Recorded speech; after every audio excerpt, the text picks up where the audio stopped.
¿Alguna vez has tenido una experiencia que te hizo creer que alguien más estaba en tu casa, y solo pensaste no quiero saber, haciéndolo a un lado? A veces, el miedo a lo desconocido parece ser la opción preferida ante el peligro real y concreto, aunque por lo general no sucede nada. Una vez, la función de alarma del teléfono inalámbrico de mi casa se disparó cuando no había nadie más, la cual solo se podía activar desde la sala de estar. En otra ocasión, juraría que alguien me robó dinero que guardaba en mi escritorio. Probablemente solo son pequeñas jugarretas desconcertantes por parte de la memoria. Pero ¿qué harías si algo realmente sugestivo llegase a pasar? ¿Correrías, o solo lo ignorarías como yo hice?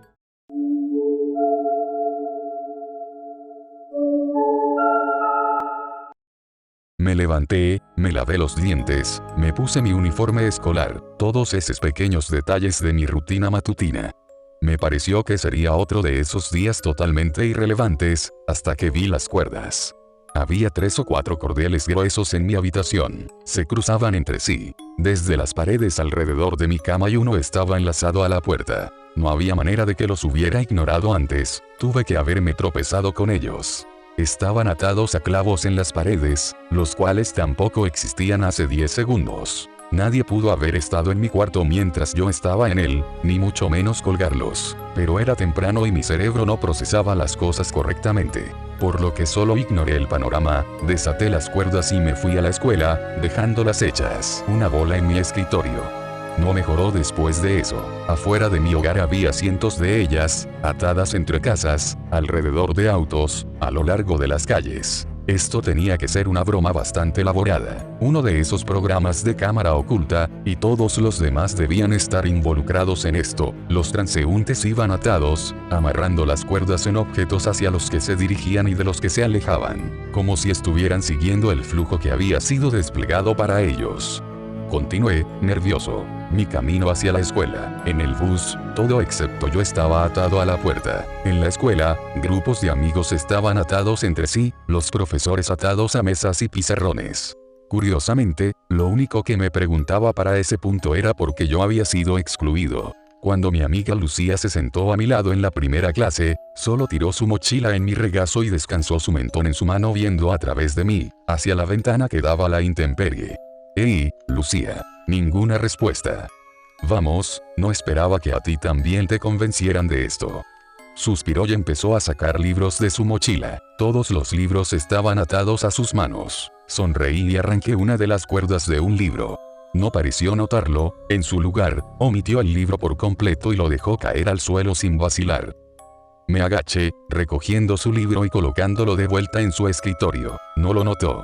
«Bueno, si así es como quieres jugar». Sonreí, tratando de verme bromista, pero en realidad solo quería ocultar mi nerviosismo. Agarré todas las cuerdas atadas a ella con una mano y las retiré de su cuerpo.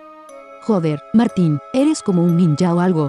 He estado sentado aquí más o menos por 5 minutos. Sonreí de nuevo, aliviado de que mi amiga me haya notado. ¿De dónde salieron todas estas cuerdas? Aparentemente ignorante de ellas hasta ahora. Pensé que todos ustedes me estaban jugando una broma. Se puso de pie, moviéndose hacia una esquina. Nadie más en la clase lo notó. No estaban aquí hace un minuto, ¿tú las ves también? Su tono hacía evidente que su temor era genuino. Sí, pero tú no. Fui interrumpido por mi profesora cerrando la puerta detrás de sí. Todos en la clase, a excepción de Lucía y yo, murmuraron un saludo incluso entonces nadie pareció notarnos. Todo el mundo me ha estado ignorando hoy, le dije a Lucía antes de girarme hacia mi profesora. Oye, perra, no sabes enseñar ni mierda. No hubo ninguna reacción. Me voy a alejar de toda esta mamada. Lucía movió algunas cuerdas fuera de su camino y abandonó el salón. Yo la seguí. Para mi irrefrenable asombro, nadie lo notó. Deambulamos por los corredores, entrando y saliendo de las clases que quisiéramos. Siempre que desuníamos una silla o un libro de alguien más, era como si de pronto no les importara. Ya no existía. Le mostré las calles, había más cuerdas de las que había por la mañana. El doble. Avanzamos con cuidado por el enredo, siguiendo el trayecto hasta una cafetería cercana. Nada en particular interesante, lo sé, pero ¿qué harías tú en nuestra situación? Como dije, el miedo a lo desconocido es la opción más segura a veces. En unas cuantas ocasiones, le sugerí que desuniéramos a más personas. Lucía se opuso, recordando lo aterrada que ella había estado. Una vez en la cafetería, llevamos un par de emparedados y bebidas del refrigerador. Encontramos una mesa, desatamos todas las cuerdas de las sillas y nos sentamos. Ambos comimos en silencio, ambos asustados, ambos distrayéndonos con ver a los desconocidos en la tienda, ignorantes de las cuerdas. Luego de 20 minutos, Lucía habló. Ahora va a tomar ese emparedado. Dijo, apuntando a la mujer al otro lado de la tienda. Ciertamente, caminó al refrigerador y tomó el emparedado envuelto en plástico al que ella estaba atada. Pagará por él y se irá. Lo hizo, según la profecía de las cuerdas. Ese hombre no pretende pagar. Vi como un hombre tomó su café y corrió afuera de la tienda. Los meseros solo lo vieron muy irritados como para perseguirlo. Esto es horrible. Murmuró, vámonos, por favor. Afuera no era mucho mejor. Todos solo seguían las instrucciones de las cuerdas, viviendo su día a día. Lucía anunció que se iría a casa para tratar de dormir, y yo accedí a llevarla. Vivía solo 10 minutos de distancia. Más allá de la parte congestionada de la ciudad, había menos cuerdas. Era agradable, casi podíamos pretender que no estaba sucediendo nada. Cuando doblamos a la calle de Lucía, se paró en seco dejando caer su mandíbula. Y ahora que rompí el silencio, mi voz sonó sorpresivamente diminuta. Mira. Apuntó afuera de la casa de uno de sus vecinos. Lo vi con claridad, y me arrastraré la memoria de esa escena hasta el día en el que muera. Un pequeño duende negro, quizá de 30 centímetros de alto, caminando con sus nudillos en el suelo, casi como un mono. Tenía 2 ojos bulbosos amarillos que acaparaban la mitad de su rostro, y no tenía boca o ningún otro rasgo facial. Sostenía un martillo y una bola de cordel. Caminó, rápida y sigilosamente desde la entrada principal de la casa hasta el buzón. Se detuvo, martilleó un clavo al lado del buzón y ató una cuerda a este. Se volteó a nosotros y se paralizó cuando nos divisó. Mis piernas flaquearon aún más de lo que ya lo hacían, pero solo nos miró con una expresión de sorpresa y curiosidad. Casi se podría decir que era una expresión de pavor. Súbitamente, nos hizo señas con sus manitas. Miré a Lucía, no se había movido. Volteé al duende, el cual me veía fijamente. Acorté la distancia entre nosotros por la mitad, y luego la acorté de nuevo. Esto ya no era temor a lo desconocido, era temor a esta criatura. Pero no parecía nada a lo que deberías temer. Cuando estaba a 1 metro de ella, extendió su mano. Hola, la estreché y me asintió a modo de aprobación, parpadeando sus masivos ojos amarillos. Así que tú eres el que está a cargo de las cuerdas, me asintió enérgicamente. Llamé a Lucía, pero se quedó en donde estaba. Hay más como tú, asintió de nuevo. Quería hacerle más preguntas sobre lo que era y de dónde venía, pero parecía que estaba atascado con preguntas de sí o no. ¿Tienes voluntad propia? Solo me vio, casi con tristeza. Sentí que me iba a enfermar, y ya no podía soportar el panorama de esa criatura.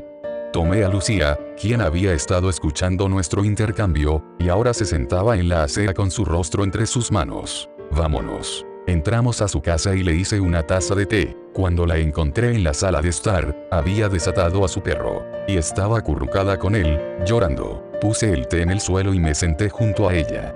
Tengo tanto miedo. Me susurró luego de 10 largos minutos de gimotear. No respondí. Me voy a dormir. Murmuró de pronto, y 1 minuto más tarde así había hecho. Descansar comenzaba a sonar como una muy buena idea. Mis ojos se sentían como si fueran estirados hacia abajo. Colapsé en la alfombra, y lo último que escuché antes de caer dormido fue el merodeo de muchos pies pequeños cercanos. Me sentí mucho mejor al despertar, como si todo el asunto hubiera sido un sueño. De seguro me lo habría creído si no hubiese sido despertado por la mamá de Lucía esa noche, preguntándome qué era lo que hacía durmiendo ahí sin previo aviso. En la cena, Lucía me preguntó por qué me veía tan pálido y nervioso. Me volteé y le sonreí, mascullando algo sobre estar enfermo. Pero la verdad era que estaba asustado porque no podía ver las cuerdas, y me preguntaba si mis acciones eran realmente mías.